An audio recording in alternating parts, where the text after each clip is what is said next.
দাদু হসপিটালে মৃত্যুর সাথে লড়াই করছে। Wake up to reality. আমাকে নিয়ে আর কোনো ভিডিও বানিও না।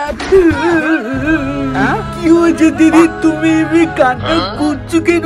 আমার তো খুব খারাপ লাগছে দিদি। ও 2 টাকার পেপসি আমার ইন্টু 60, আগে তো আমার ইন্টু মারতে হবে কি, তাই তো? এই ভিডিওটা শুধুমাত্র এন্টারটেইনমেন্টের জন্য বানানো ভিডিও, দেখবেন মজা নেবেন আর পকাত পকাত করে দাঁত কেলিয়ে হাসবেন, গায়ে মাখবেন না বাবা। নমস্কার বাপের ছেলে মেয়েরা, ভালো তো?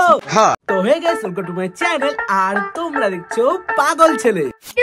আমি তোমার দাদুকে দেখাই পর্যন্ত না, তোমরা তো নিজেদের ভিউজের জন্য আমাকে নিয়ে রোস্ট করছো, তাই না? হ্যাঁ, কিন্তু বেশি ভিউজ পাই আমি, বেশি ভিউজ পাইনি। কি এমন ব্লগ ভিডিও করলি যেটাতে আমি রোস্ট করলাম আর বেশি ভিউজই আসলো? By the way, who are you, কে তুমি আর কিনে ভিডিও করেছিলে দিদি? হ্যালো গাইস, কেমন আছো সবাই? আমরা খুব ভালো আছি দিদি, কিন্তু তুমি কে এখনো তো ভগাত করে বললে না? তো আমি আর আমার নিজের পরিচয় দিলাম না, কারণ এই কয়েকদিনেই তোমরা আমাকে হসপিটাল ব্লগার বানিয়ে দিয়েছো। আচ্ছা, তুমি তাহলে সেই দিদি হসপিটাল প্লাস দাদুর ব্লগ দিদি, তাই তো? কিন্তু দাদু কেমন আছে সেটা তো বললে না। তবে জানো তো, দাদুর হার্টের অপারেশন হওয়ার পর থেকে দাদুর শরীরটা আরো অসুস্থ হয়ে যায়। আর মেরেছে দাদুর এতেও শরীর খারাপ, আর তুমি নেচে ব্লগ বানিয়ে মেকআপ করছো। হ্যাঁ দাদু, তুমি কিছু বলো তো। তুই পোদ মারাগা।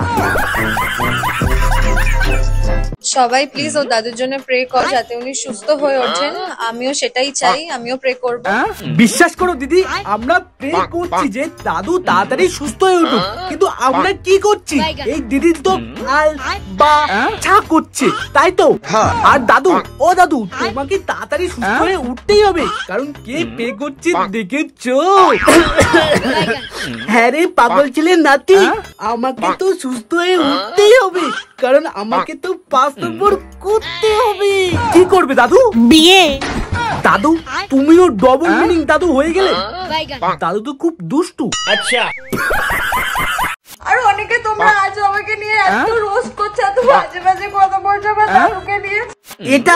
এটা তোমার উচিত হয়নি, দিদিকে নিয়ে এত কেউ রোস্ট করে? অল্প রোস্ট করতে হয়।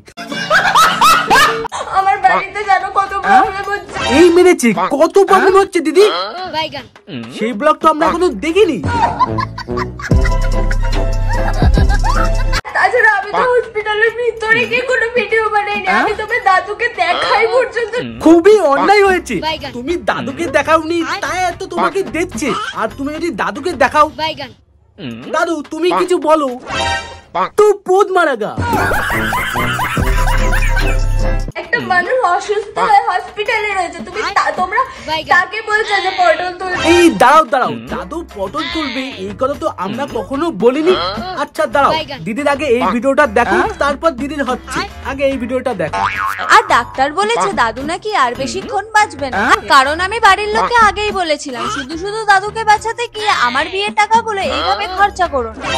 এবার আমি বলি, দিদি তোমার কুত্তা টমি আর আমার কুত্তা কুত্তা, সালা নিজেই বলছি দাদুর পিছনে এত টাকা খরচা হয়েছে, আমার বিয়ের কি হবে? আমি কিচ্ছু বলবো না, যার নাতি সেই বলবে। দাদু তুমি কি কিছু বলবে? তো পোদ মারাগা। দাদু কতবার মারবে? তোমাদের শ্রাদ্ধ বাড়ির ব্লগার আমাকে রোস্ট করেছে, ব্যাপারটা ঠিক ওই রকম হয়ে গেল না? চালনি কয় ছুঁচকে তোর পেছন কেন ছেড়া। কি দিলে দিদি, এই কথাটা আমি পরে ভিডিওতে ইউজ করবো, আমাকে যেন কপিরাইট দিও না, ওকে দিদি? তোমাদের শ্রাদ্ধ বাড়ির ব্লগার আমাকে রোস্ট করেছে। বাই দ্য ওয়ে, ওই শ্রাদ্ধ বাড়ির ব্লগার এখন রোস্টার হয়ে গেছে।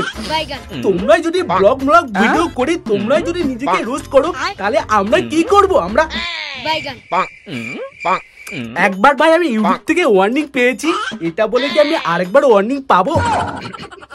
আমি কিচ্ছু বলিনি ইউটিউব কাকু।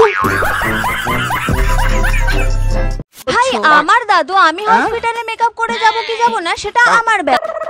ঠিক, তোমার দাদু তুমি মেকআপ করে হসপিটালে যাবে কি যাবে না সেটা তোমার ব্যাপার, কিন্তু তুমি এইভাবে সোশ্যাল মিডিয়ায় অন ক্যামেরায় হাগাহাগি করে গন্ধ বের করবে, আর আমরা একটু করলেই। দাদু তুমি তো কিছু বলো তো, তোমার নাতি তুমিই বলো। আর একবার বলো আমার কাছে লাঠি আছে পুত মারাগা।